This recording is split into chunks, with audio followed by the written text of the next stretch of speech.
for me, that ass for me, for me, that ass for me, for me, for me, for me, that ass for me.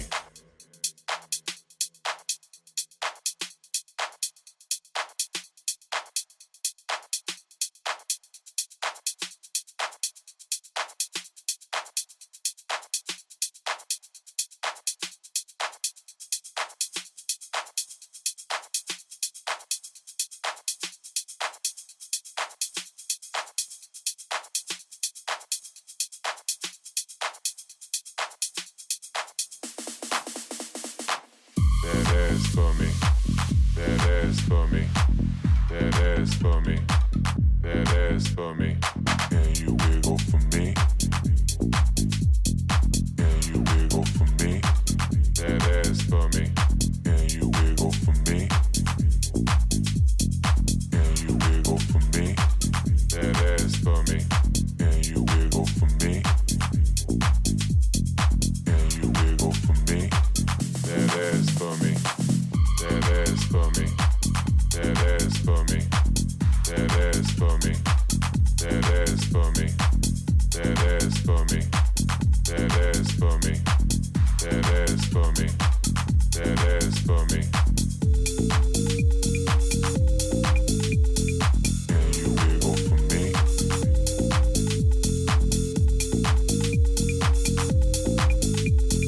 Can you wiggle for me? That ass for me. Can you wiggle for me? That ass for me. Can you wiggle for me? That ass for me. Can you wiggle for me? For me, for me, for me, for me, for me, for me, for me, for me. Can you wiggle for me? Can you wiggle for me? Can you wiggle for me?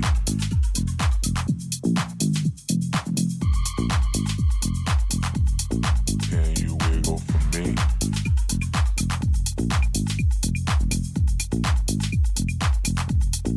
Wiggle, wiggle, wiggle, wiggle, wiggle. Can you wiggle for me? That ass for me. Can you wiggle for me? That ass for me. Can you wiggle for me? That ass for me. Can you wiggle for me? That ass for me. Can you wiggle for me? That ass for me. Can you wiggle for me? That ass for me. Can you wiggle for me? For me, for me, for me,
That's Wiggle. Flash Gang Music. Flash Gang, those are my boys.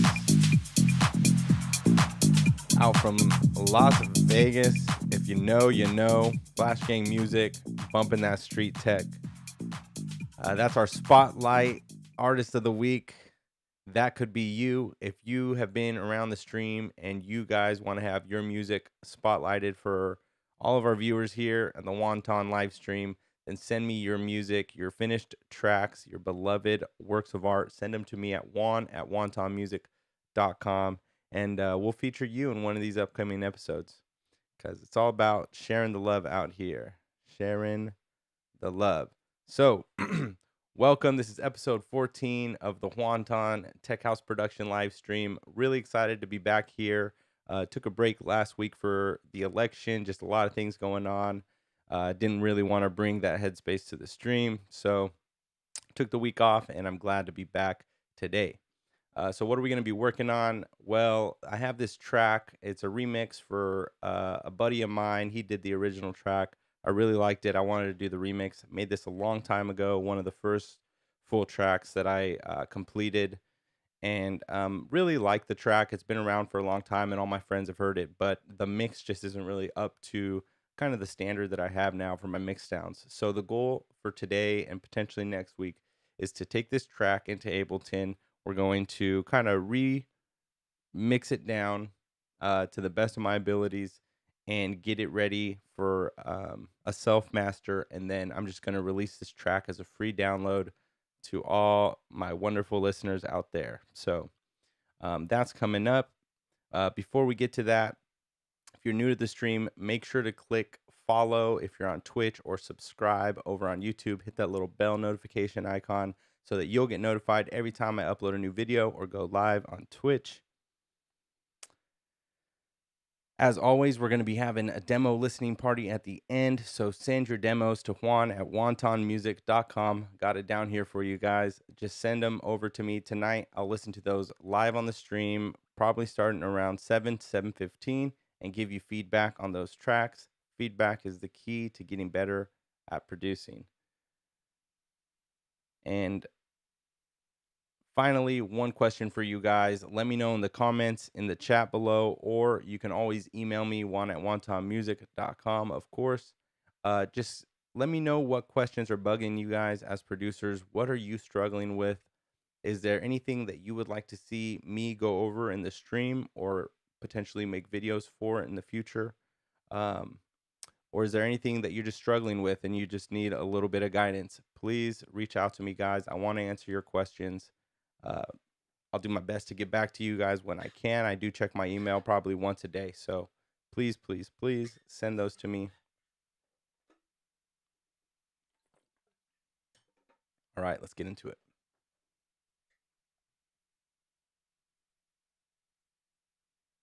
So trusty old Ableton here. Just going to give you guys a little preview.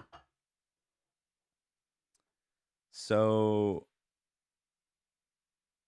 we got, this is my buddy's track, Pac-Man. So Pavones, he's the homie, lives out in Northern California part of the year, lives in Spain part of the year, playing semi-professional hockey, if I believe. Dude's a dope producer, really makes music across a bunch of different dance genres. And he had this track that he came out with a while back. He's like, hey, man, if you're interested, you could remix this. And the vocal on it really caught my ear, and it kind of gave me some ideas. So you guys have probably heard my Pac-Man remix, or if you haven't, you will hear shortly. So I just kind of took his vocal, and I'll show you his track here starting in the break, and kind of ran with it. So.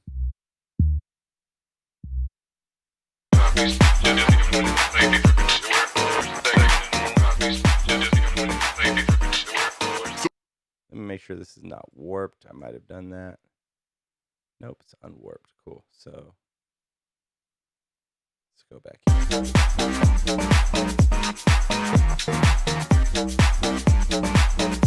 So we're back, nigga, to school.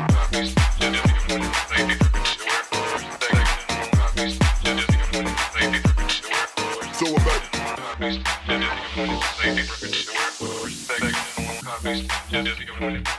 Yo, I'm Pac-Man.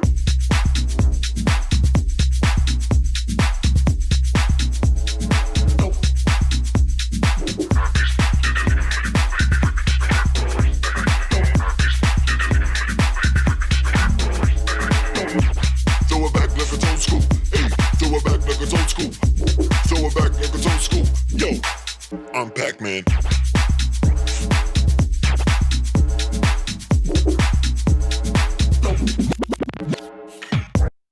So there's a little bit of that one. Shout out Pavones for dope track. And then just to give you a little taste of mine, I'll start at the break here and you'll see kind of what I did.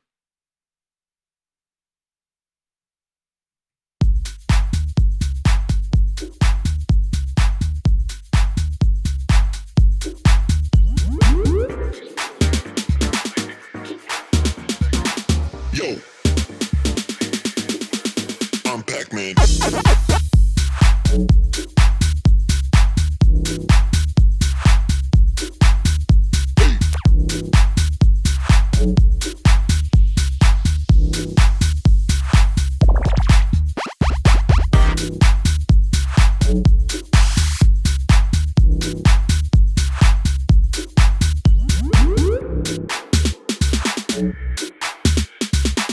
Yo, I'm Pac-Man.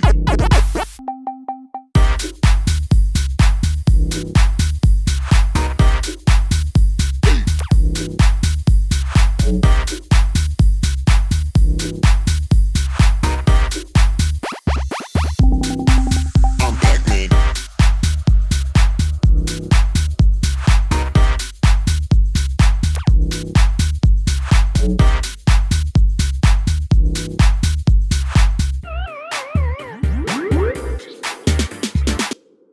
Okay, so there's a little bit there. Looking back, there's just a few things that really catch my ear. Just a couple things that are just a little too loud and a little piercing, maybe have a little too much sibilance. Also, I think that since I worked on this, which was probably the beginning of last year, like March timeframe, um, I've done a lot of changes. I've actually changed computers and I've probably updated a bunch of plugins. So I know there was a bunch of stuff on here that was deactivated. I don't even think I have a limiter that's activated on this right now. So I'm gonna want to go through here, do a little bit of cleanup, and then get started with the mix. But first, shout out to all the viewers out there. Let's see, we got Beehive Music in the house. As always, Dummy Splash Music in the house. Usual suspects. Hopefully, we get some dope demos from these guys here at the end of the stream. But what's up, boys? Welcome. Okay, so yeah, let me see. This is disabled. Fab filter Pro Ls because I have Pro L2 now. Limiter. Isotope Insight. I don't think I have that anymore. If I do, it's a different version. Utility, that's fine. I would hope utility still be here. SSL compression stereo. I don't have the SSL stereo. Nope, doesn't look like it. See you later. CLA 2A. That's nice. Okay. So I definitely have this WLM meter. I really like to see this. Just give myself an idea what the long-term LUFs are.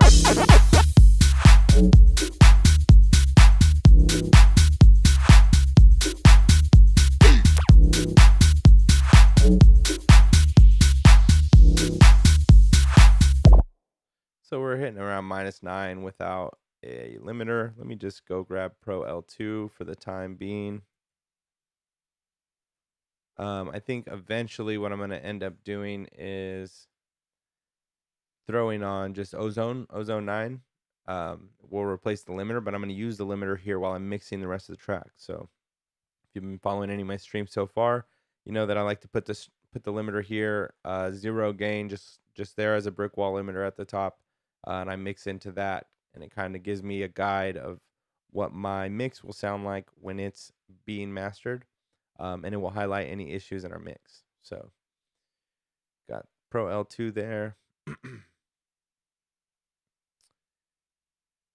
And I'm actually going to set up my position here. So I'm going to create a new bus. So let's do this. Insert an audio track. I'm going to call this my master bus. I always make my buses white. Follow your own color pattern if you so feel the need to. We're going to set it to in, and then now we need to send tracks to it. So I'm pretty sure everything goes through the master effects bus. So I can just send this probably to master bus. I'm going to put it on top just so I know that this is the very last thing before going into the master. So if I solo this, it's the whole track. Perfect. Exactly what I want. If I turn it off, you shouldn't hear things. So let's see what we're listening to here. Air hits.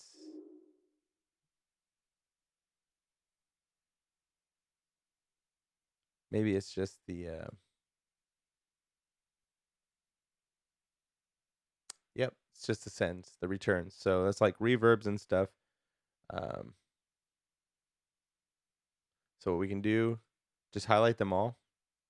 Shift click to highlight those. And then we're going to send these as well to the master bus. So now our master bus has everything.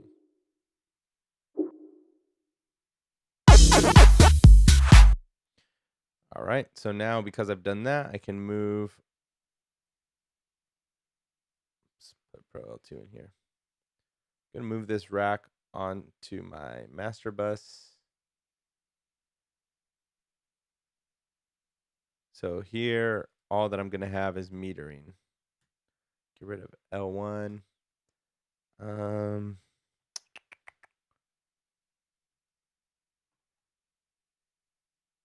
Gonna drop EQ8 on here. Okay, I'm gonna create a high pass filter, cut off at 250. Forget where I normally put these.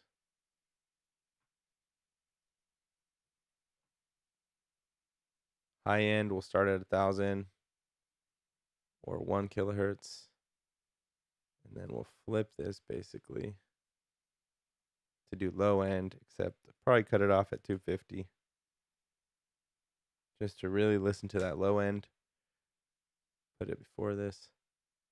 And then one more for the mid. And this one I'm going to do. Set this at 1,000. And then this one we'll set at 250.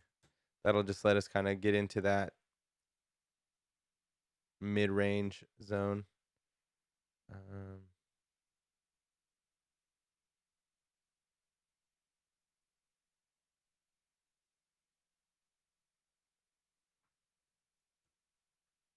think I need to switch these.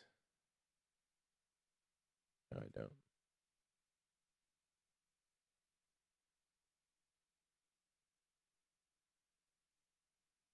Oh, this one needs to be at 1,000. This one at 250. Okay. And then I'm just going to key map this to be shift low end or shift L. This one will be shift J. I would normally do M, but M does my mono, which I have as 1, which is crazy. I use 1 all the time, so I'm going to make that shift M. Finally, shift H will listen to the high end. Hit escape, and now we can see that I can turn those all on and off. This is the mono signal. I'm going to dim it a little bit, -3.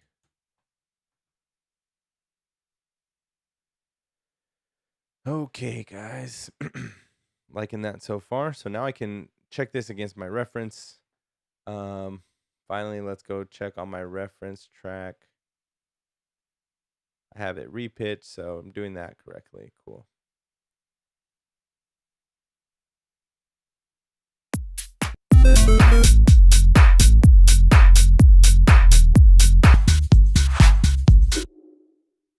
Okay, some obvious differences there already. Okay,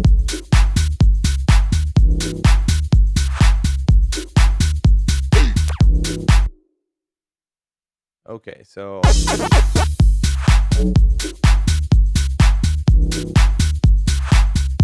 my short term loudness units is like minus 9.2. Long term is like averaging around minus 11. That's pretty quiet. So if I check my reference, I already know that's going to be probably closer to 7. Oh, okay. So I'm going to external out. This is kind of how I used to do it. Now that I have the master bus, I send this to master so that it can go through my metering tools as well.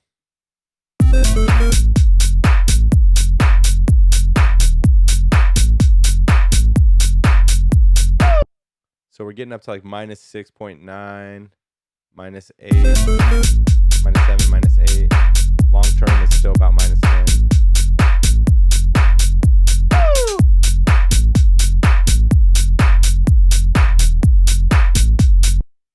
And as you can see, the true peak is just sitting right at 0. Those little 0.2s, those you can basically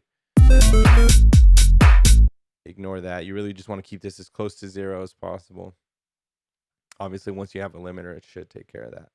So go back to mine. So yeah, you can see it's sitting about 0, but the left's about 3 loudness units lower. So see if we can squeeze that out. First, let me just kind of clean this up.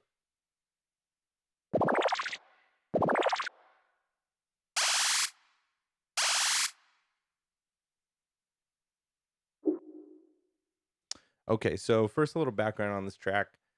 He basically sent me a bunch of samples from the track. So I definitely use like all the bass sounds that are from his track. I just made a new bass line. I use a lot of the little effects and synths. A lot of the synths you hear in here come from that track, as well as the vocals. But then my idea was it'd be really cool if this track actually used a lot of Pac-Man sounds. So that is like, yo, I'm Pac-Man. Got all this Pac-Man stuff going on. So I found this like video on YouTube and I recorded it. And then I took that recording and I chopped it up into all these little samples. I made myself a whole little sample pack of sounds directly from Pac-Man. Probably like 50, 60 sounds, something like that. And then those are the rest of the sounds you're hearing. So kind of where they came from, how I got here. This is from the original one. That one's, I'm pretty sure, from Pac-Man. Little ghost effect. So is that. That's like the sound of Pac-Man running. Okay, let's see here. What I really want to do is just stick these. See, big ass noise riser. I don't know why these aren't in my effects group. Well, suppose I could just leave them out here.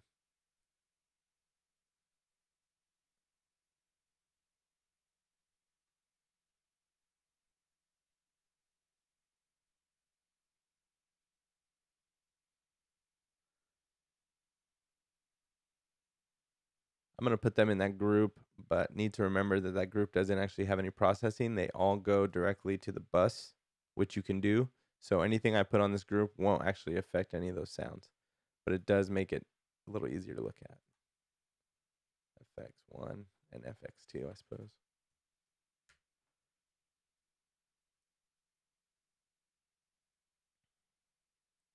All right, so very first place we need to start. Let me grab a spectrum analyzer as well. Spectrum is going to be the key here.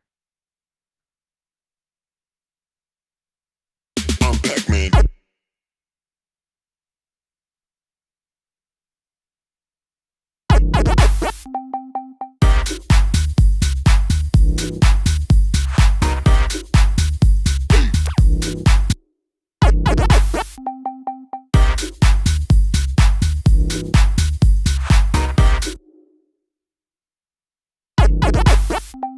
Okay, so I think that the kick is at okay.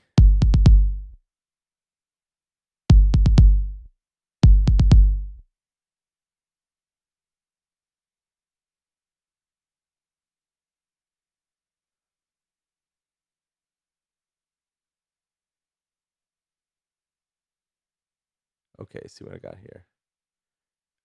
Okay, so I did like a hard shelf EQ here, just like a really sharp high pass. Excuse me. I actually don't like to do these anymore with EQ8 because I feel like it gives it like a bad resonance sometimes. So I'm going to try doing this with Pro Q.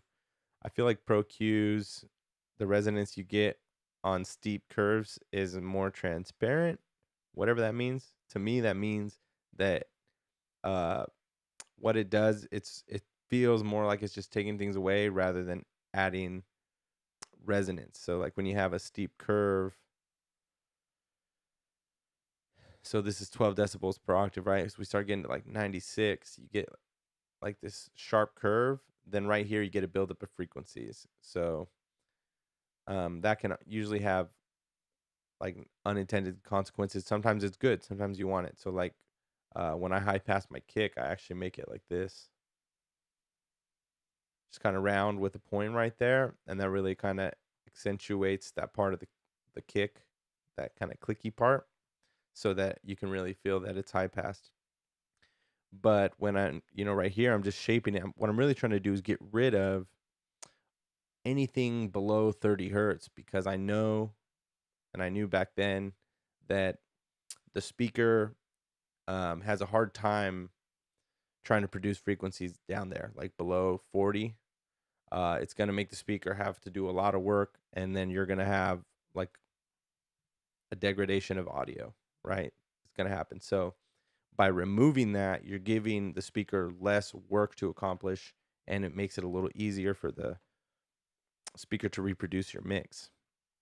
So that's kind of what the idea I was going is, trying to cut everything below 30 hertz. But like I said, in my experience, EQ8 has added kind of a bad resonance. So instead, basically have the same thing here, 30 hertz, whatever. But let's listen and just make sure there's nothing that we're picking up.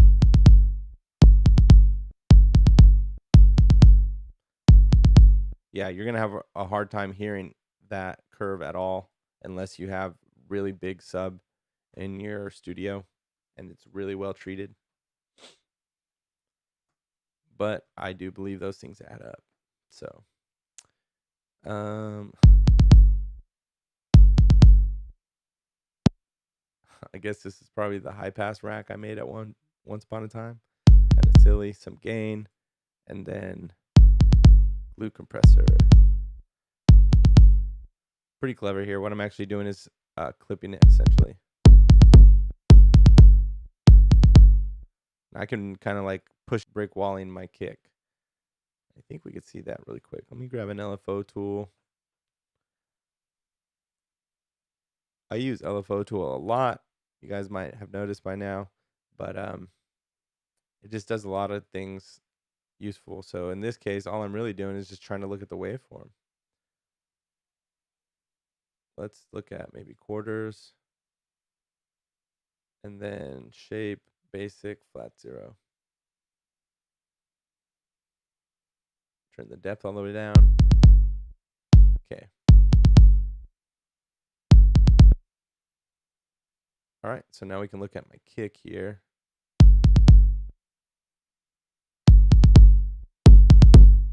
Look how fat it gets. That's already a better kick.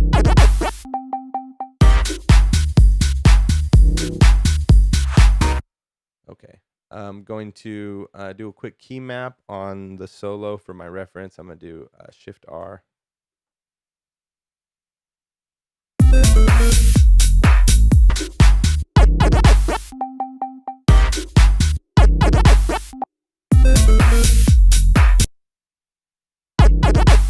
A little closer already just with that kick. Let me look.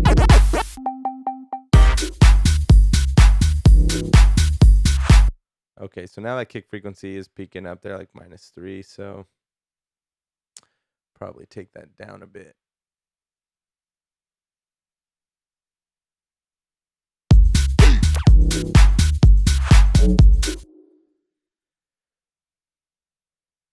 Maybe even put just an EQ. Actually, I'm going to go Pro Q again.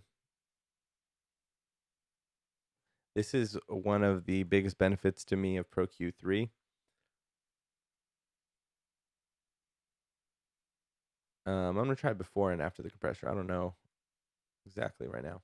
But what I'm going to do is try to just push down the peak a bit so that the rest of the kick can be louder, but the peak will be where I want it to be. The peak of the bass frequency. I want to say that this kick is in C, but let me just go double check. I'm going to show you guys how to double check. Just zoom in right here. So as you get here, you see the little hover icon. Zoom in and get really close so that we can see that peak. And now just hover over the middle of the biggest peak. On the kick, it's always going to be your lowest frequency. It's going to be the biggest one. It's exactly 50 hertz. So my kick is G. My kick is G. I think the track might be in C or C sharp, and G is like the fifth of that. So 50 hertz. Go back to my kick. Pro Q3. And the reason I chose Pro Q3 for this one is on the bottom, they have this little keyboard. I think you could turn it on and off, this little keyboard icon here. But what's cool is for every curve, EQ curve you put on here, you have like this corresponding little icon on the bottom, and you can drag it so that you're exactly on the key. You don't even have to go look at your frequency charts. So for me, I'm just going to go G. G1 right there is 48.99. And just do a small dip, maybe 2 decibels off what I was seeing earlier. I want a low Q, like between 1 and 2 maybe.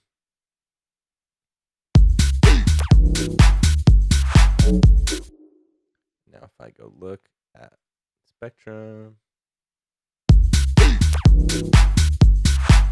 money. That's it. That's all I need to do, guys. Okay. Now if I'm looking at the bass frequencies, I'm gonna hide my return channels really quick. Just the bass.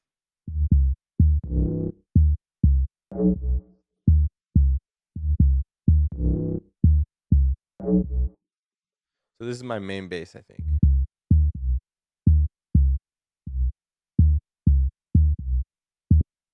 So yeah, look, way too quiet. So my peaks, my highest peaks at -10. My lowest peak is like -15. So we're going to bring that up a bit and maybe even do some more compression on here. I do have this LFO tool. That's just a side chain.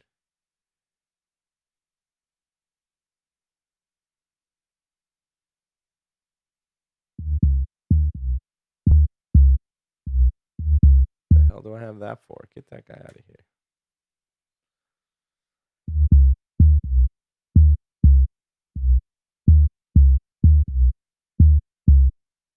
Just put nothing on this kick, on this bass. So this bass did come from the original track. So I assume it's got a lot of high end on it. I'm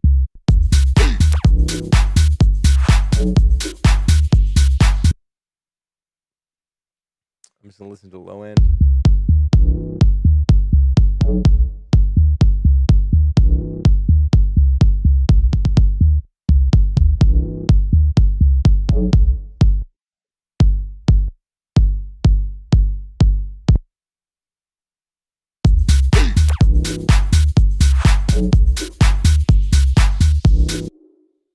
All right, I'm gonna look back at spectrum.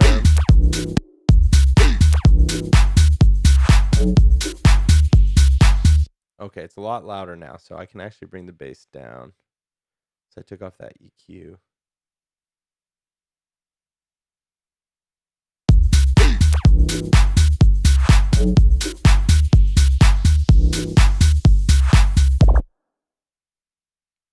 -6. And I'm just going to bring that down. Maybe 1 more decibel.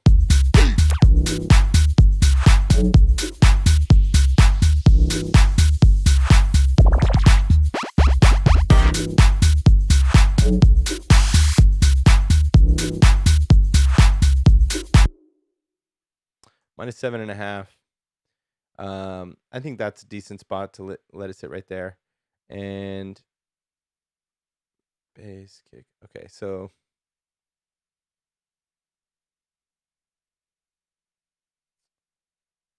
what do I have on my low end bus? I used to separate things to low end bus. So I have a LFO tool. I know that that's just for looking at it. Okay, and a spectrum. So nothing. Everything I have on my low end bus is just for metering. So what I'm going to do is I'm going to send bass and sub are already going to low end bus. I'm going to reroute my kick to my drums. Do I have anything on my drums? No.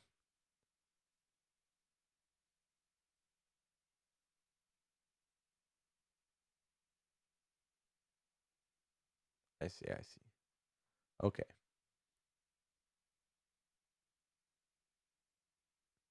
Create one more bus. This will be drums bus. Try to push those drums a little bit. Make it white. Hit the in. And now my kick can go to drums bus and my drums can go to drums bus. And then drums bus.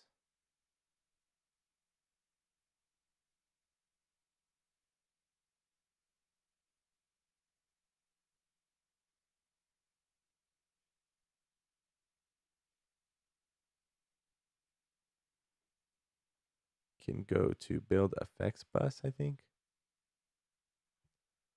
I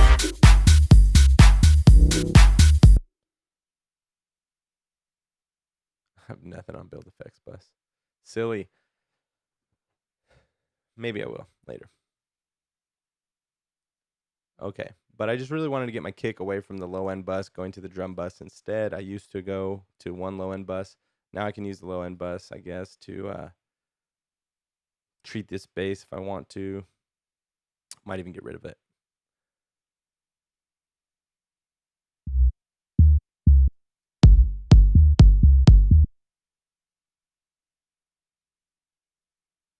What is on my kick?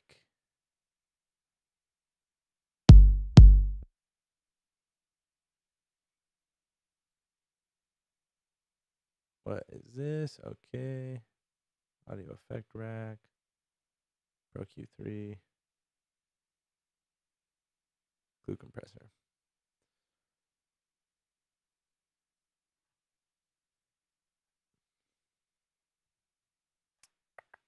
So, okay. Bass. Bass looks good. This, I'm assuming, is a high pass filter. Go to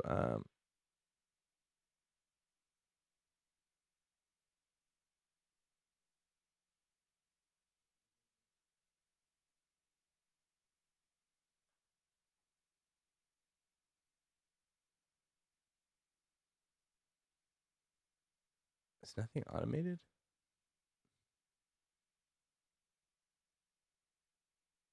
Ah, looking at the wrong one. Makes sense. Okay, so you can do add lane for each automated envelope, and then that'll show you what's automated. So I want to take a look here. Macro 1, which is a high pass filter.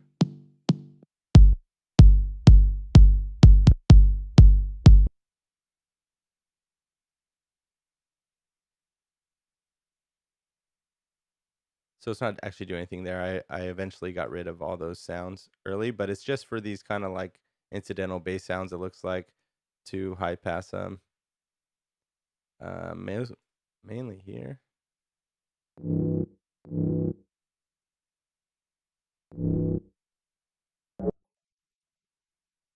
I don't think it's doing much, to be honest. As I go back and look at my old projects, I do find it that I was doing a lot of unnecessary things, and I'm sure most producers probably go through that kind of early on. You just think that you need to do so much to a sound, but as you get better and as you start to know and understand your tools, you start to work more with purpose. And I think you'll find that as you get better as a producer, your projects are going to get simpler and simpler, which is cool. So that when you come back and look at them as a better producer, you can laugh at yourself. It's great. All right, so I'm happy with where my bass and my kick are sitting for now. I'm not going to get too crazy into that, but I do want to start working on the drums. So let me see here. Everything comes to the drums, it looks like. So I have an open hat. Oh, I know. The clap is really what has been killing me.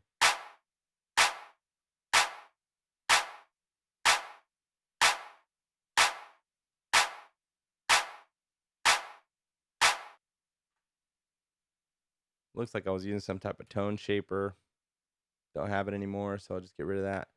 I think I need a new layer for this clap, to be honest. It just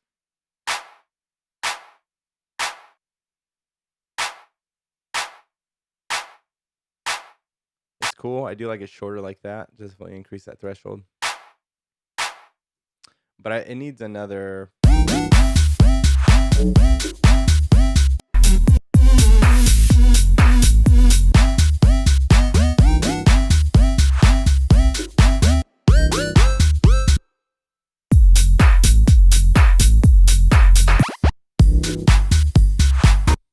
Yeah, a little wimpy clap. So I'm gonna just get a different clap layer. So just gonna look for claps. I'm gonna go to my working samples right away. Maybe Sage Armstrong has some good claps.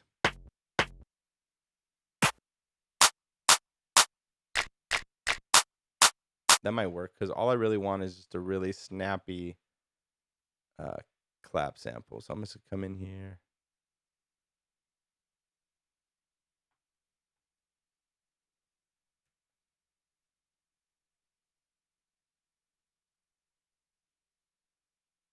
Get these pretty close to each other. Super loud.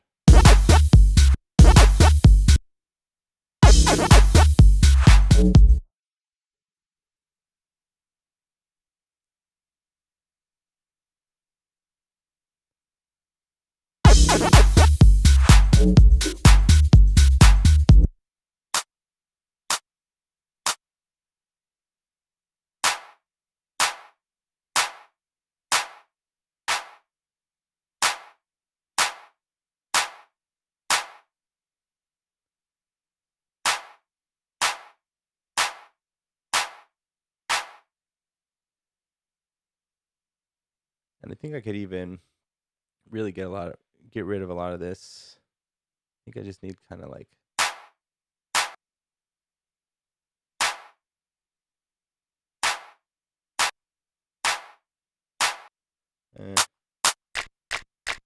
sounds better when they're not mixed. Let's see. Try Noizu. He makes some chunky stuff.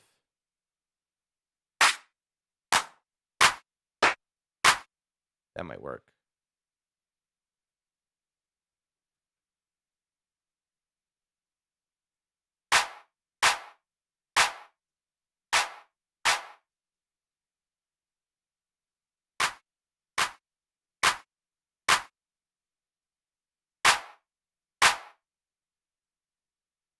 And then I still want to get rid of the body.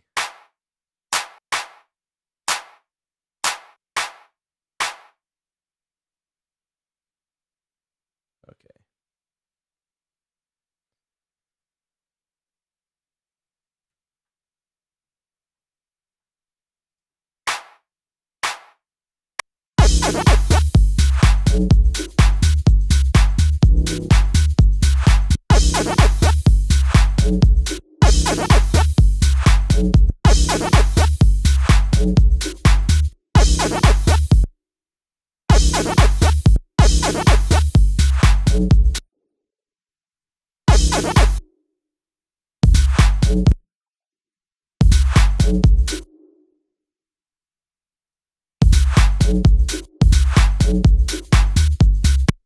There we go. I'm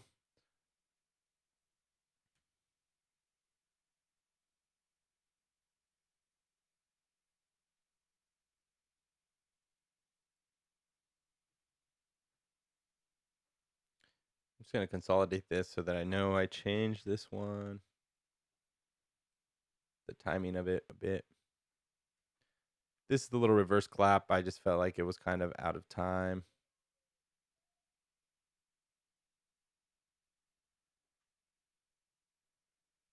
Okay. Boom. Boom, boom, boom. Boom, boom, boom, boom. I want you in my room. I'm just playing, Okay, here we go. Right there, and I think right there is the last one. I'll just leave those ones. Okay.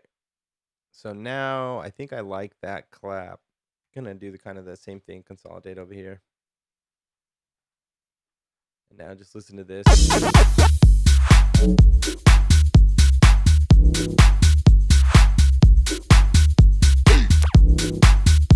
Oh yeah, there we go. I like that a lot.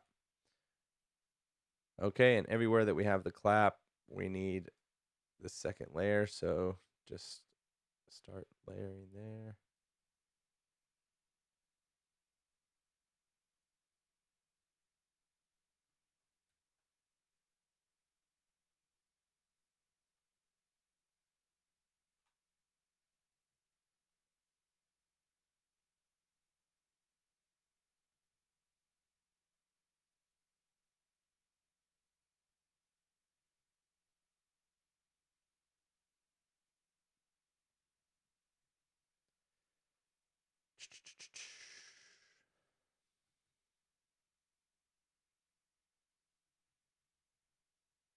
All right, there we go. So let me see. Clap, click. Not really click, I guess, just another layer. Clap, layer.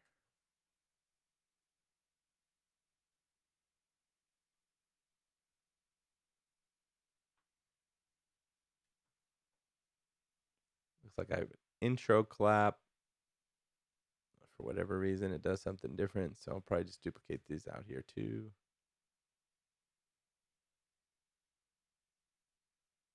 Reverse clap. Put the intro clap in here.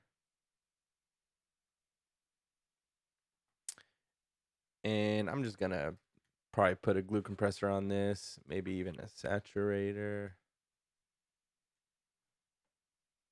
And how about Synoxis?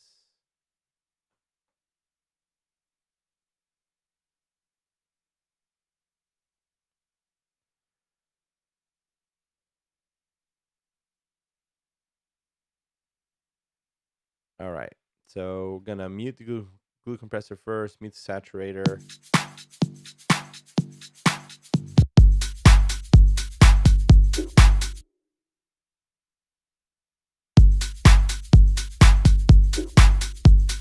Listen to it over in the drop. Minus 4.68. Let's see if we can push that a bit. I'm gonna go Wave Shaper today. Why not? I know Wave Shaper you can push a little harder on the drive. I do know that. So soft clip it. Decibels, so minus 4.68. It's gonna do nice and even, minus 4.5.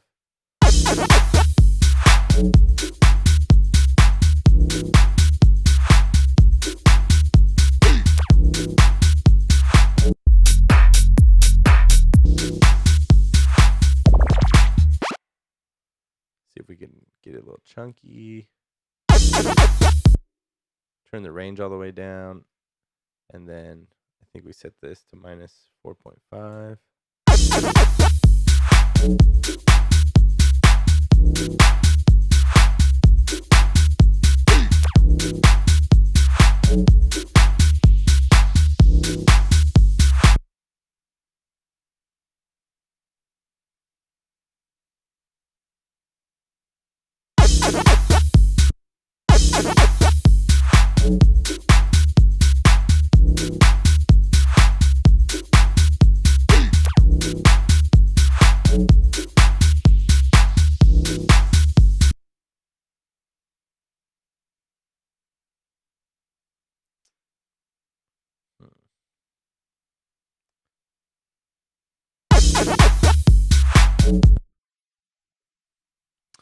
No, I like the glue. I'm just gonna do some regular glue. So we'll turn the range back up. I'm gonna just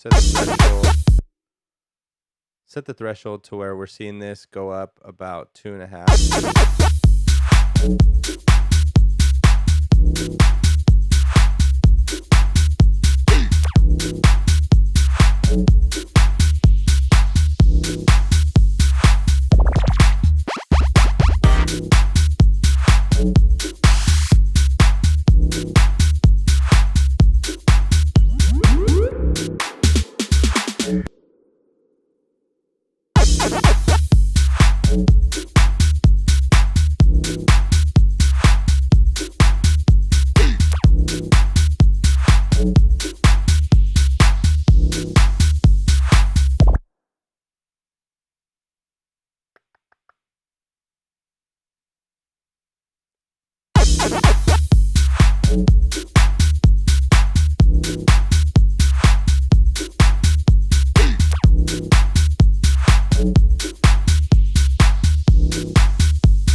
So yeah, just trying to keep it from jumping a lot. So that's why I'm using the makeup game.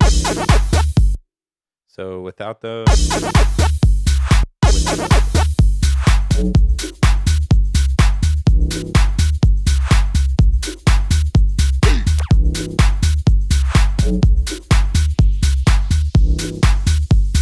think that sounds pretty good there for the clap.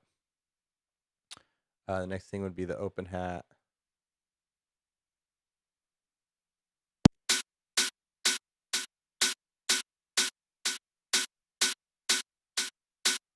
Okay, the open hat. I'm gonna check right away. I have a feeling this open hat's pretty quiet compared to my reference. So my reference.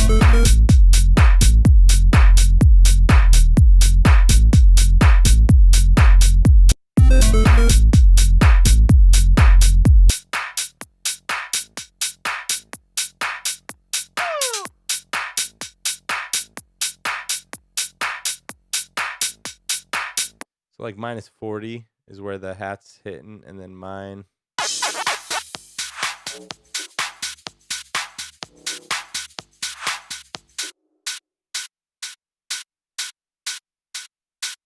-47, so it can definitely come up a bit. I'll probably just turn it up. Delete any auto. Wait, do I have automation?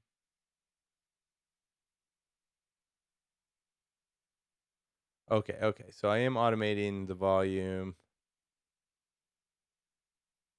down a few decibels in the intro. Makes sense.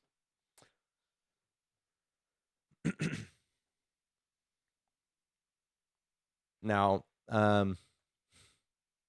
it's a good learning lesson here.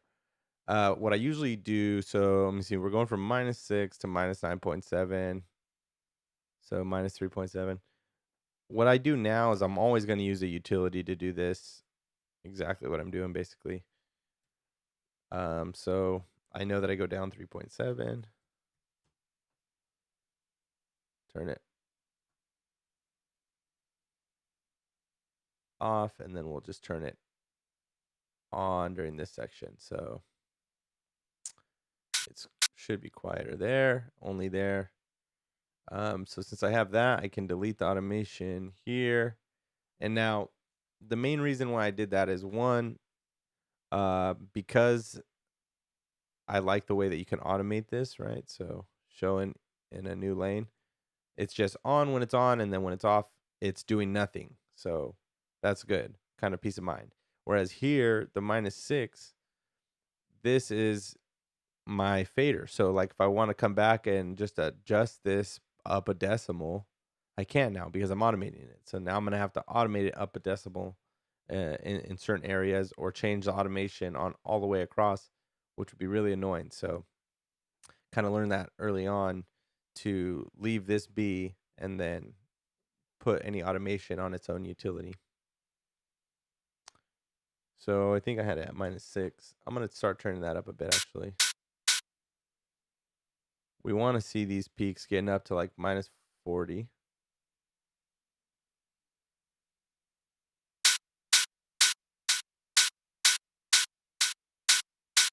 still not quite there. It's getting a little harsh too. And see, that's a good thing. The sound was always harsh. I just never had it loud enough to hear that it was harsh. And in the harshness is probably what made me turn it down in the first place. Probably because of this overdrive. So what we want to do is make sure that we just EQ that. I did have Camel Crusher. That's a bummer. I don't have that anymore. So I kind of need to replace that. So that'll become my saturation. Boom. Synoxis. And I'm actually going to get a regular compressor, or I have an audio effect set up. So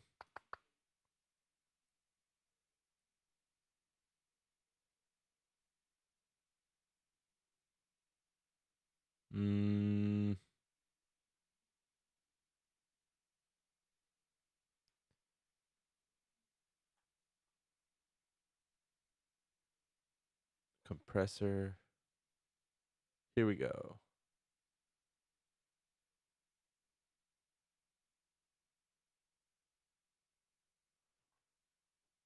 Oh, Titan hat. There we go. Jeez Louise.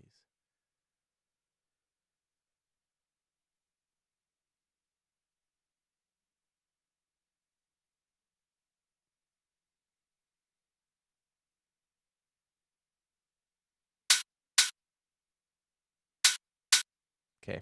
Get rid of all this stuff. See that overdrive? It's creating a bunch of low end frequency down here. Get rid of all that. We don't need that in our hat.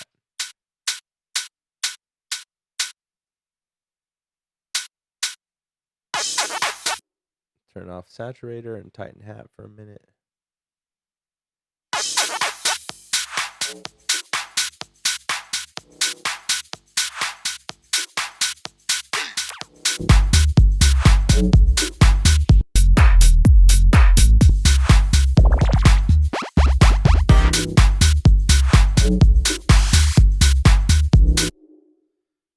So the hat's already pretty loud.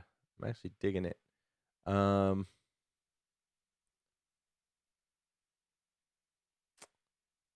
Try the Titan hat trick.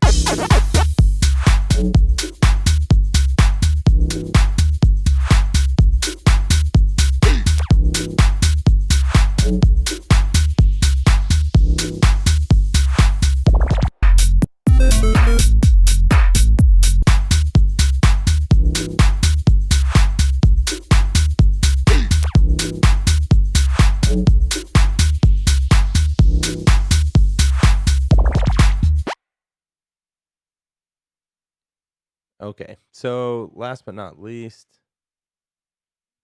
do the saturator here first, but let me see what is our peak for the Titan hat.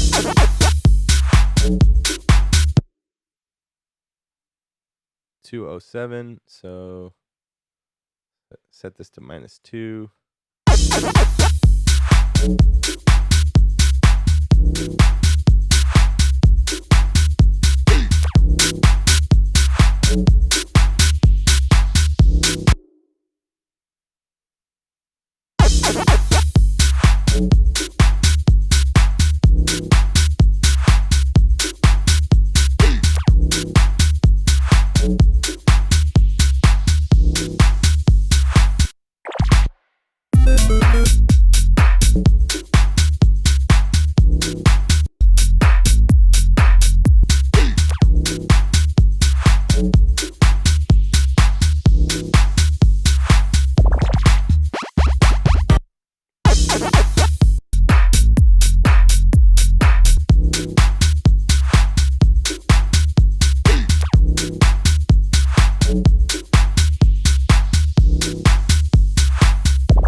Okay, I'm going to go look back at my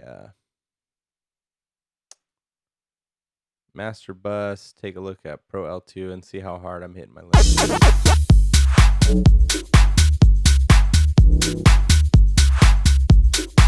That's a good sign. I'm hitting my limiter about -4 decibels of gain reduction.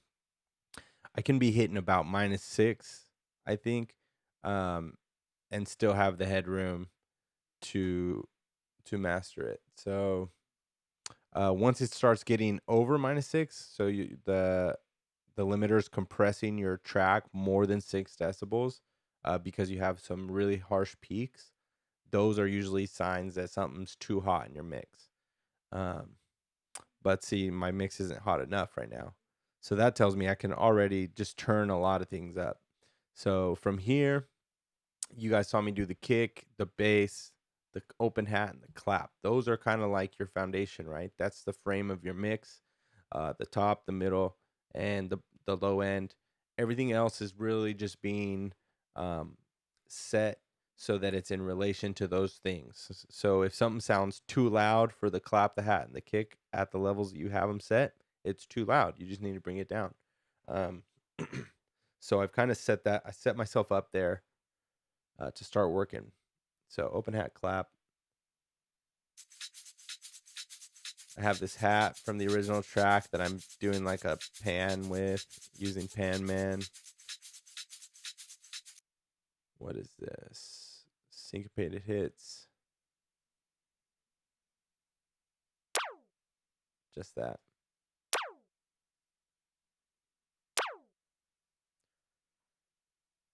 So it's 7 o'clock, guys. I think I'm gonna go ahead and yep, I got a demo. So we'll get into demos in about 10 minutes. Let's see what else I can accomplish here for this track. Yeah, about 7:15 we'll start the demos.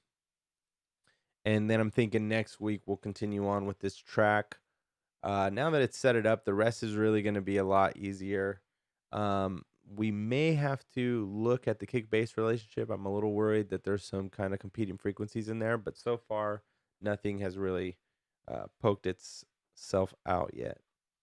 But I think I heard like once some of these auxiliary bass sounds kind of create like a weird bump in frequency. So maybe end up using like multi-band compression there or something. I don't know. We'll see. Game noises. Let me just kind of look at what I'm doing on the groups. Doesn't look like I'm doing anything on the groups. Except here I just have an EQ.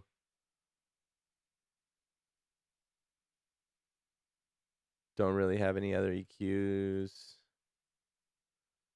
That's fine. Just kind of like one big high pass filter on all the effects. I might as well just, well, yeah, I'm just going to copy this onto this other effects channel.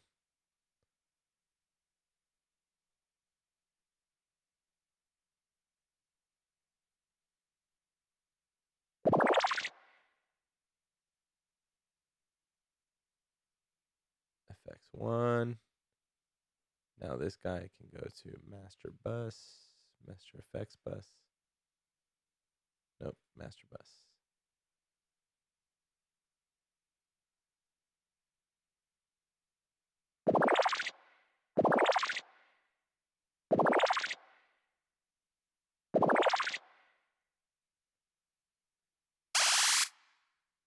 What else?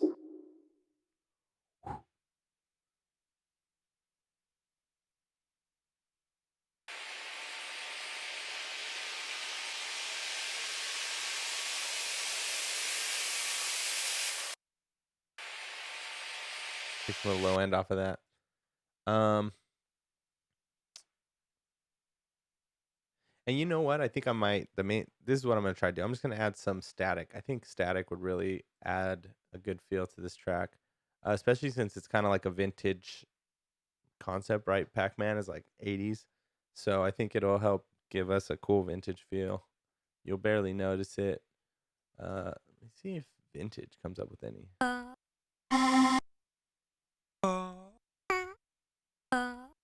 Can make a whole track with that.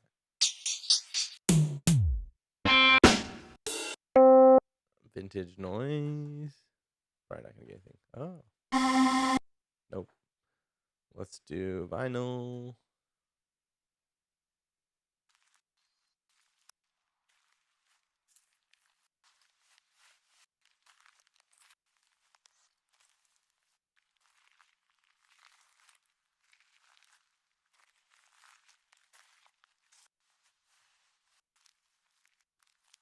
Some exciting noises here.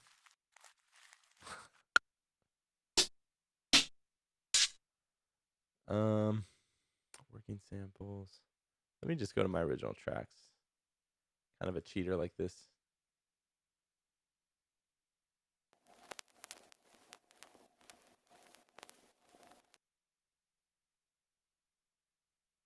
Boom. Work smarter, not harder, guys. Work smarter, not harder. Okay. It's already warped.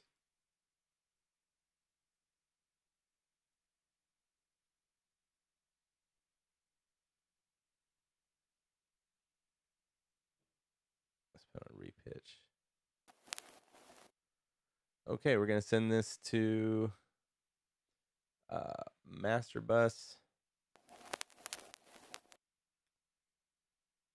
Let me give it some EQ. Make sure that low end is out of the way.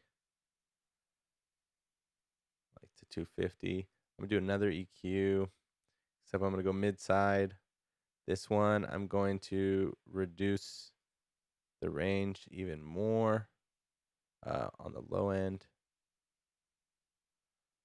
But then on the sides, I'm going to do a low cut lower, maybe like 250, 325. Sounds good. And just put a little shelf up here. Just a little bit. So I'm trying to increase the presence of the vinyl on the sides, but not as much in the middle so that it's out of the way a little more of instruments that are there. And it'll help fill in some side information for us. We're going to just turn this guy way down. Just use my utility.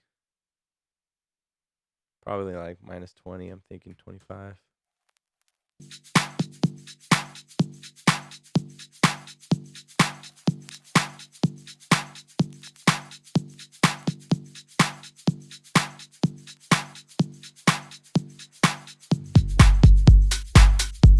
There. Can't really hear it, but it's there. Adding a little warmth underneath. Yeah, dude, the vinyl crackle, it really can give it some beef, some warmth. Let me just take this.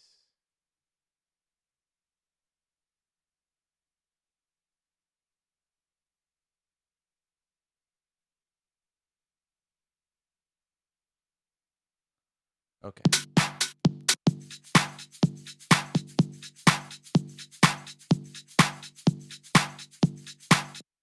So need to start turning some things up here so my hat original could be louder.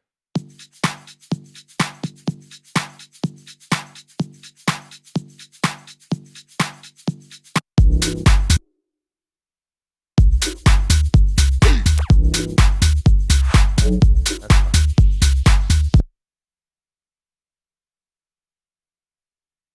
Maybe take some time.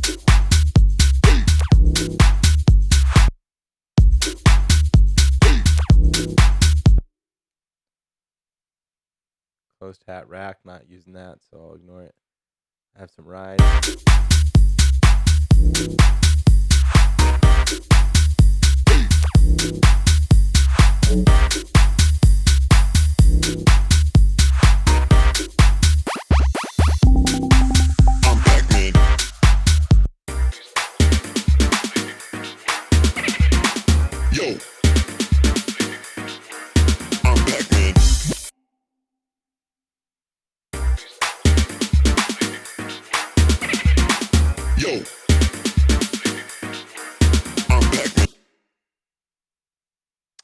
And I got this little snare roll.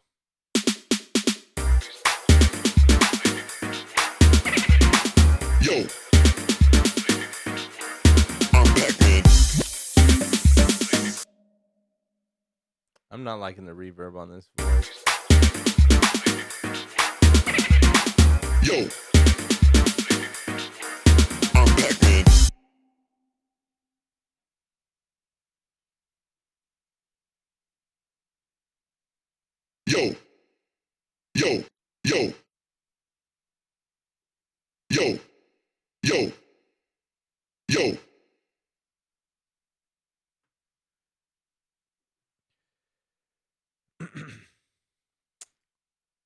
There's one little voice that really bugs my ear every time I hear it. I gotta fix this. Yo.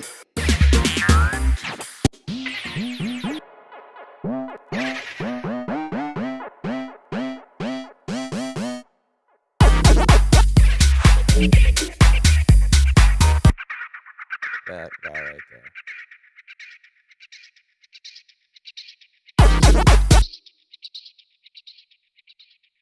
So I got Fab Filter Timeless going crazy on here.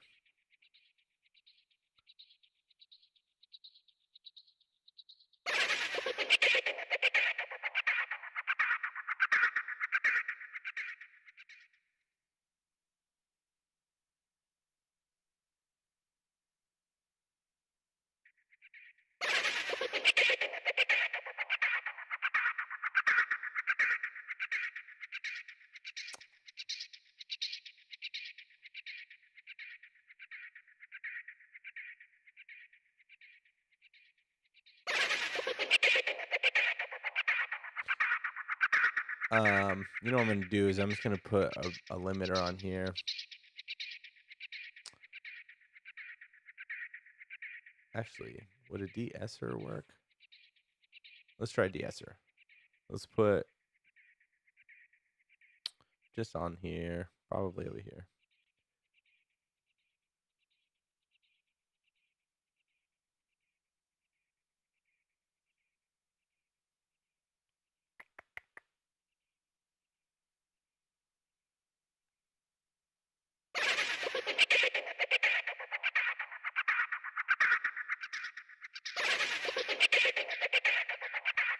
Still a little sharp. I'm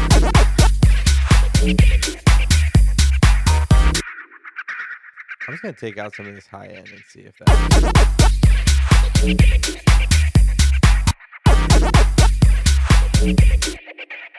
Okay. I think really what's stemming the problem is that I want to take out some frequency information really just from the delays. And the way I'm using FabFilter right now is I think I'm just using the dry wet knob. Yeah, so the wet mix is not all the way up. It's pretty wet. It's just a mix of dry and wet level. So what I want to do is instead just have the dry chain here, dry, and this one we'll put reverb or timeless.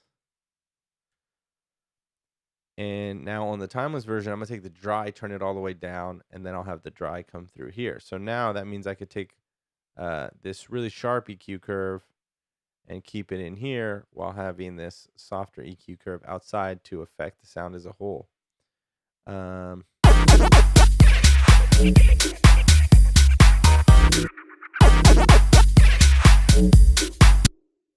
the wet level up. Or let's just listen to this solo.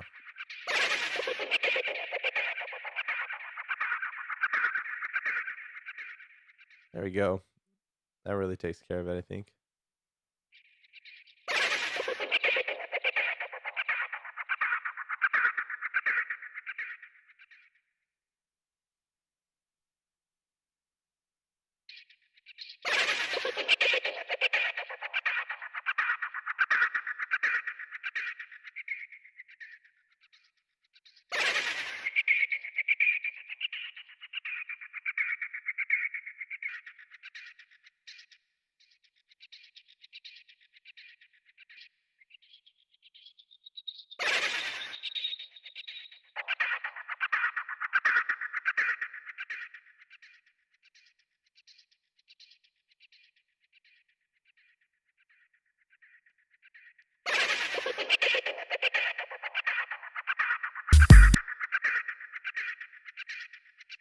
Still feels like there's some peaks. So last thing I'm gonna do is just put a limiter on there. Pro L2 is really easy and trustworthy. Let's see.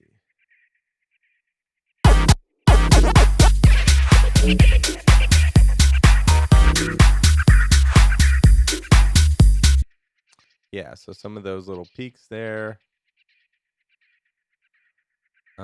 See. I like this one.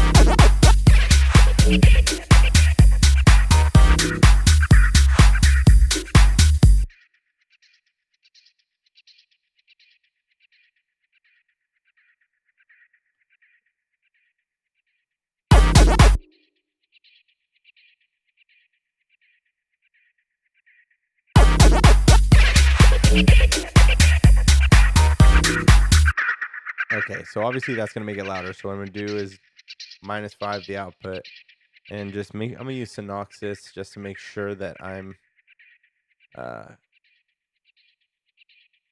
making the right move here. But okay, so without the limiter,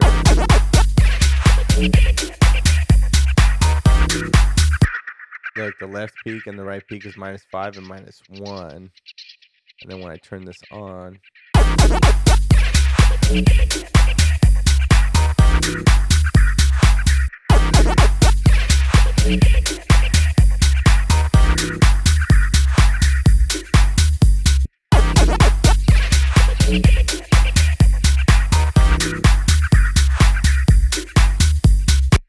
okay, I think that takes care of that.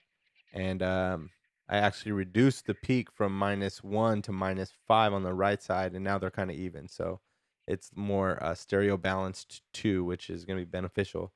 And speaking of stereo balance, let me just shift M to listen to this in mono.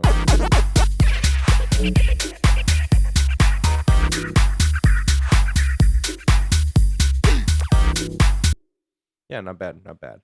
I do notice in mono that my synth really.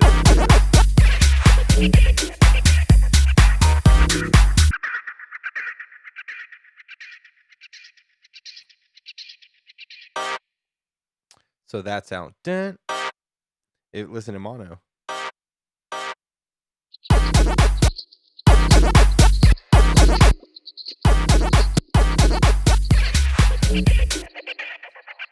So it's a little too quiet in mono. So that tells me. Damn delays, dude.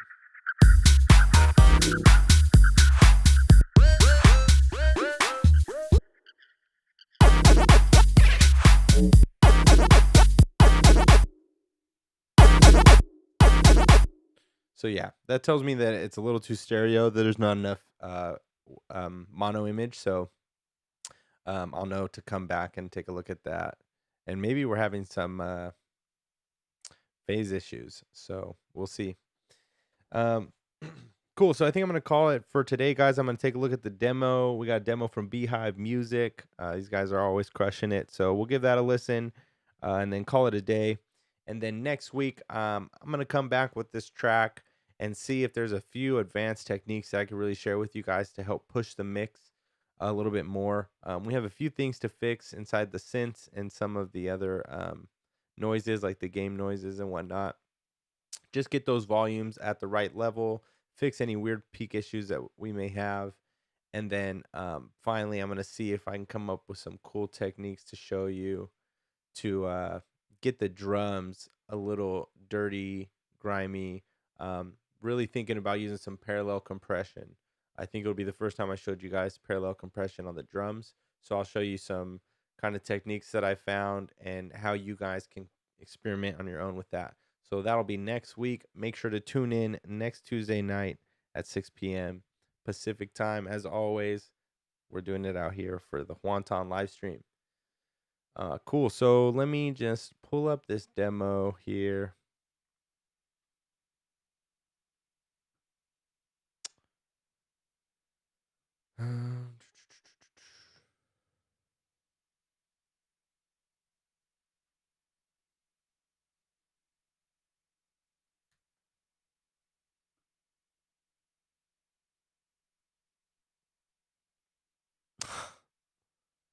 Gosh damn it.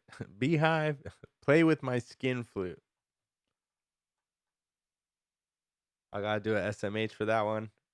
Hit them with your favorite jokes in the chat on the skin flute one. Here we go.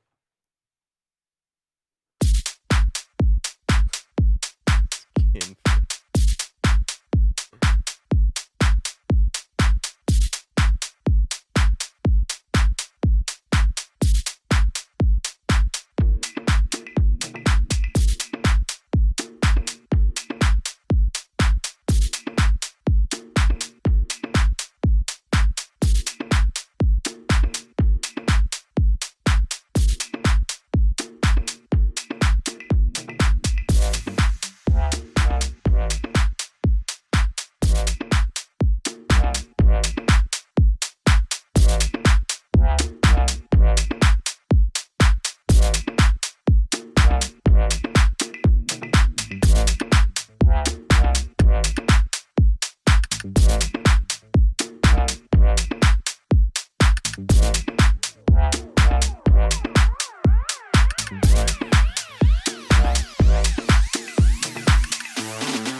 All right, we got Play With My Skin Flute by the Beehive. Dope track as always, guys. The bass line is on point. I'm really digging that. Boom, boom, boom, boom, boom.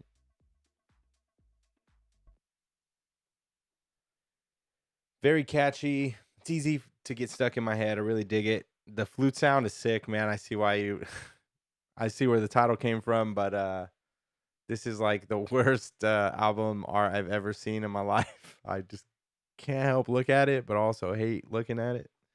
Anyway, getting back to your track, man. The first part right here where the synth comes in, let me see.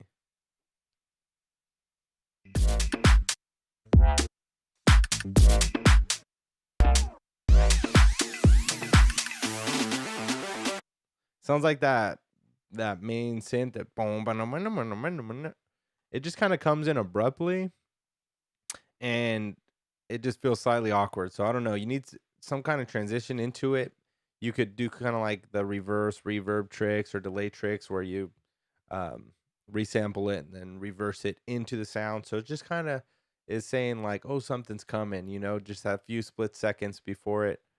Sometimes taking things away. Just creating a bit of a transition right before it comes in, or using a filter to introduce it so that it feels like it's coming from away from you. A lot of different ways to go, but just play with the transition right there. See if you can make that a little less awkward when it first comes in, or stick with it if you really like that. To my ears, some of the perk sounds sounded a little too loud, like they were just a little too loud for the other sounds in the mix, and they maybe just need to come down uh, and be EQ'd a bit. And then to that same point, some of the drums, some of the little side drums and um, percussive sounds that, let me think, what is it called? A clave. Some of the clave sounds or woodblock sounds in there, they sounded too quiet. So those can either come up or you can saturate them. Maybe why not both? And then also just some of the levels I think were a little off. Like they just felt a little out of balance. So felt like maybe the bass could be louder in comparison to some of the sounds. Felt like some of the synths were a little too loud versus another synth is a little too quiet. And that could just be like me, what I think is supposed to be the lead, but at the very least, it's not clear. So maybe I would say go check your levels, but with the reference track. If you have a reference track already, you know how we set it up and everything. Like really try to dial in the main frame of the mix, right? The clap, the hat, the open hat, the kick and the bass. Get those sitting at the same level as your reference track, and then just mix everything else to your taste till they sound like they're loud enough in the mix. And I think you're gonna be like right on the spot. But it should at least get some of those weird level issues between the perks and the drums. Um, the last thing I have for you, man, I mean, is a dope track. I actually really like it a lot. I love the bass line. Right here in this build.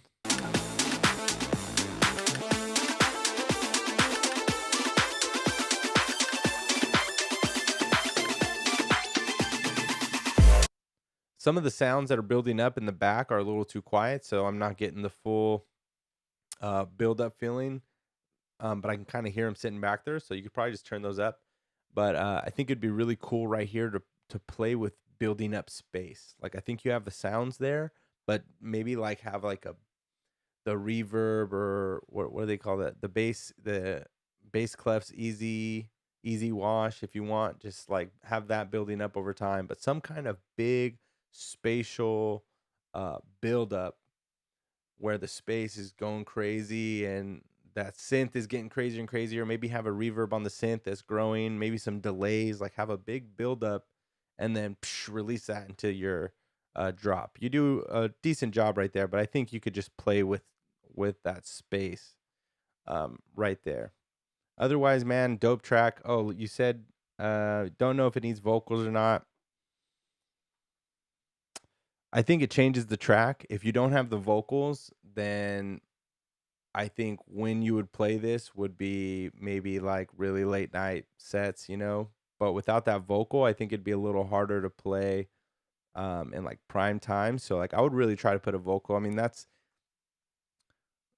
the right vocal could definitely get this sucker stuck in your head, you know? So I'd always err on the side of having it versus not. But obviously, some genres, some styles do have less vocals, and you can definitely get away with it. It's not a requirement. If you guys are struggling coming up with a vocal, I'd love to come up with a vocal for you. You guys could just send me like a waveform, and I'll send you back some vocal ideas. Let me know. Otherwise, dope track, man. Really cool idea. Hopefully, we get a better name. Uh, I just love your guys' wonky sound. So you guys really kill it with the ear candy. Maybe I gotta get a Beehive sample pack from you guys one of these days. Cool. So let me see the demos inbox.